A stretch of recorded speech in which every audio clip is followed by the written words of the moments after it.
Hey YouTube, I'm here going to do another response video to something controversial, and this time I found a great example of feminist hypocrisy. Before I really get into this, I must really express I'm not anti-women's rights. I am just against the overall way the feminist movement has been handling things. Just to sum it up, I'm against how often feminists will ignore men's rights while hiding behind the veil of equality. In fact, there was recently a televised discussion between four feminists as to debate whether or not men are disposable. What you're watching right now as I'm speaking is Karen Strong, who is a men's rights activist and overall egalitarian, is speaking at a cafe event. CAFE is the Canadian Association for Equality.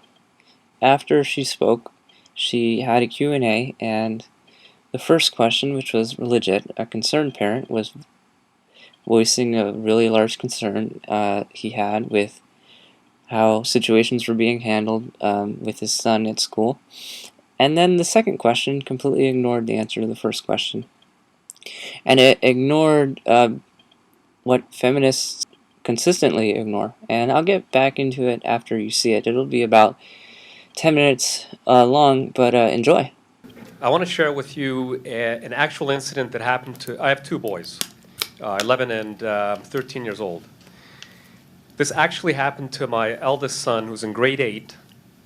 He was in the schoolyard playing. A grade 1 girl walked up to him, slapped him across the head, and said, "You are not allowed to hit girls. You cannot hit me back." Mm-hmm. I'd like to... Well, at least she was being honest. You know, and an adult woman who would do that would probably find a way to turn herself into the victim. So... two parts here. One, I wanted to share this actual event. I have found that my boys are having a real difficulty at school. Yeah. Very inhospitable. Mm-hmm. My eldest son has been targeted by a number of events that actually, one of them led to a criminal charge based on false information. Mm-hmm. But the question I have for you is, what can parents, what can boys do to avoid being trapped in this condition? Like, what should my son have done?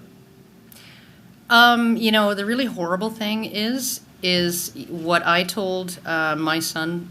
He was about 6, and they'd plowed the parking lot at the complex where I live, and they'd piled up all of this packed chunks of snow, right, all in a big pile at the end of the parking lot. And he was up there with a girl from the neighborhood when he should not have been. And she tried to push him off. And this is a fairly tall, about 10 feet tall pile of snow, right? And so he skidded down, right, sort of on his bum, right, hurt himself a little bit. And then he threw a piece of this snow up at her because he was mad, right? And I think he had every right to be mad.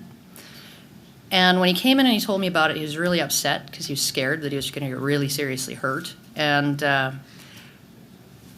I actually told him, right, you be really, really careful what you do when you're around girls, because I still might get her mother at my door, right, to give me heck for you throwing that at her daughter, right? Like, it's not fair. It's just not, right?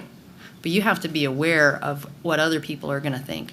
I know she was in the wrong. You know she was in the wrong. But any outsider coming in is going to assume that you were the aggressive one, that you were in the wrong. And it's just a fact of life that you're going to have to deal with until we can figure out a way to change it. I mean, like, that's the really sad thing, is that you just have to disabuse your kid at age 6 of any sense of fairness or justice, right, or equal treatment. You have to tell him. You know, I mean, like, that little girl who hit your son, it's the most honest thing she could say. I mean, everything she said was true. Yeah, what astounded me is I wondered, how would a 6-year-old child learn this concept. Oh, they know. They know. But I mean, where? they see domestic violence commercials too, and and it's never okay to hit a woman, and maybe they heard it from their father when their brother was, poking them, or you don't hurt girls, right? I mean, or their mom. It's pervasive. We teach our values to our kids. I mean, my dad, the only time he ever raised his voice with me was when I wasn't respecting my mother. So. Thank you, Karen. Thanks. Sorry. Hi. First of all, I want to address. I'm a Ryerson student. Mm-hmm. I just wanted to address that. It's funny that you called Naomi Wolf a feminist when she's actually a rape apologist, and basically blamed the victims of Julian Assange's rape. So she's actually not really a feminist at all. Who? Naomi Wolf. You mentioned her in the beginning. She actually, as far as I'm concerned, she says she's a feminist, and She says she is, but she's a rape apologist. I don't know about that. Being skeptical is not rape apology. Okay. You also said that men deserve a safe space on campus, but I would have to say that every space in society is actually a safe space for men. Men don't get catcalled when they walk down the street. I'm sorry, whenever I'm an openly gay student, whenever I fucking walk down the street, people yell at me, okay? Why? Because men like to catcall women. If I wear a short skirt, I get harassed when I walk down the street. Catcalls are good. No, they're not good. I'm saying, is the world safe space for women? No. Women deserve a safe space on campus. Queer people deserve a safe space on campus. Trans people deserve a safe space on campus. Groups exist because of that, right? You mean enough? Why do men need a safe space on campus? Why do men need a safe space? Because the very idea of an event where men are talking about men's issues in a non-sanctioned manner, right, by the powers that be, right? In other words, they don't have feminists puppeting them, right, pulling their strings, telling them what to say, okay, or they don't have feminist ideology to do it, okay? When that happens, then you have what happened at the Warren Farrell protest. I don't know if you watched the footage of that, right? But if I were one of the men who was trying to attend an event talking about male suicide and all kinds of other stuff, and I had some woman who knows she can get away with it up in my face calling me every name in the book, screaming at me, I don't think I'd feel very safe, right? Okay? And frankly, men are the majority of victims of public sphere violence. I'm not saying that any of those statistics or male suicide, any of that stuff exists, because it does. Men are the victims of more workplace violence, workplace suicides, low enrollment rates. That said, that's not systematic oppression in society. Really? I think that when a 6-year-old girl can hit another child and get away with it and never ever have to suffer retaliation because he's a boy, okay? I think that's systematic. How? Because if the system intervenes and punishes the boy for hitting back, right? It's systematic. Because we hear the same argument. What, you're saying that it should be okay to hit women? Nobody should be hitting anybody in the first place. Hit back. You can hit back. You shouldn't hit okay for a woman to hit a man? What? Why does feminism say it's okay to hit a man? Feminism does not say that it's okay to hit Okay. a man. Thank you for the questions. Professor Sheehy. Okay,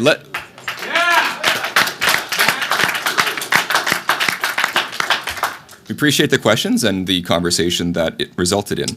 Yeah, the girl completely ignored the fact that men are human beings too. Men have higher suicide rates than women, and a big part of that is because men have less of a support system.